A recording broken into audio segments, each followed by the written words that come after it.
राजा भोज 7वें दिन फिर दरबार पहुंचकर सिंहासन की तरफ बढ़ने लगे। तभी 7वीं पुतली कौमुदी ने राजा से कहा, यहां बैठने की जिद छोड़ दो, इस पर सिर्फ राजा विक्रमादित्य जैसा गुणवान ही बैठ सकता है। राजा के गुणों को बताने के लिए 7वीं पुतली ने एक कहानी सुनानी शुरू की। एक दिन राजा विक्रमादित्य अपने कमरे में सो रहे थे।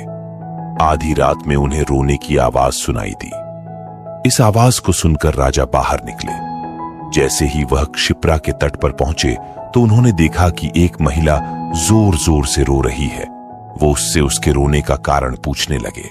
तब महिला ने बताया कि वो चोर की पत्नी है और राजा ने उसे पेड़ से उल्टा लटका दिया है। राजा ने पूछा, तो क्या तुम्हें इस सजा से कोई परेशानी है?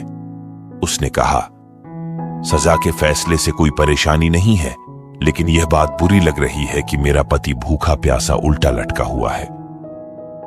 इतना सुनकर राजा ने झट से पूछ लिया कि उसने अब तक उसे कुछ खिलाया पिलाया क्यों नहीं। तब उसने कहा, वो बहुत ऊंचाई पर लटका हुआ है और मैं किसी की मदद के बिना उस तक खाना नहीं पहुंचा सकती हूं। तब विक्रमादित्य ने कहा, चलो मैं तुम्हारे साथ चलता हूं। यह सब सुनकर महिला बहुत खुश हुई। वो महिला उस व्यक्ति की पत्नी नहीं, बल्कि एक भूत थी जो उस लटके हुए शख्स को खाना चाहती थी। उसने राजा विक्रमादित्य के साथ वहां पहुंचकर उस इंसान को खा लिया। भूख मिटते ही उसने राजा से मनचाहा वरदान मांगने को कहा।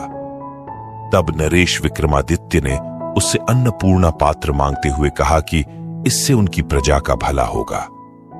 इस वरदान को सुनने के बाद उस राक्षसी ने कहा कि अन्नपूर्णा पात्र देना उसके बस में नहीं है, लेकिन वो अपनी बहन को कहकर उसे दिला सकती है।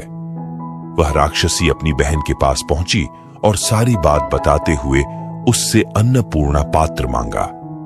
उसकी बहन ने खुशी खुशी वह पात्र राजा विक्रमादित्य को दे दिया। उस पात्र को लेकर राजा आगे बढ़ ही रहे थे कि उन्हें एक ब्राह्मण रास्ते में भूख से तड़पता हुआ दिखाई दिया। उसने कहा, हे राजन, मैंने बहुत दिनों से कुछ खाया नहीं है, मुझे जल्दी से कुछ खिला दो। राजा ने तुरंत अन्नपूर्णा पात्र से भोजन मांगा और ब्राह्मण को खिला दिया। भोजन खिलाने के बाद राजा ने ब्राह्मण से दक्षिणा मांगने को कहा। ब्राह्मण ने राजा से वह पात्र मांग लिया और कहा कि इसकी मदद से वो कभी भूखा नहीं रहेगा। राजा ने बिना किसी झिझक के उसे तुरंत पात्र दे दिया और राजमहल की ओर आगे बढ़ गए। इतनी कहानी सुनाते ही 7वीं पुतली उड़ गई। ये सब सुनकर राजा भोज सोच में पड़ गए। उन्होंने मन में सोचा कि अब यहां बैठने का कोई और उपाय सोचना पड़ेगा। कहानी से सीख, निस्वार्थ भाव से सभी की मदद करनी चाहिए। दूसरों के लिए अच्छा सोचने वाले के साथ अच्छा ही होता है। हम आशा करते हैं कि आपको आज की कहानी पसंद आई होगी।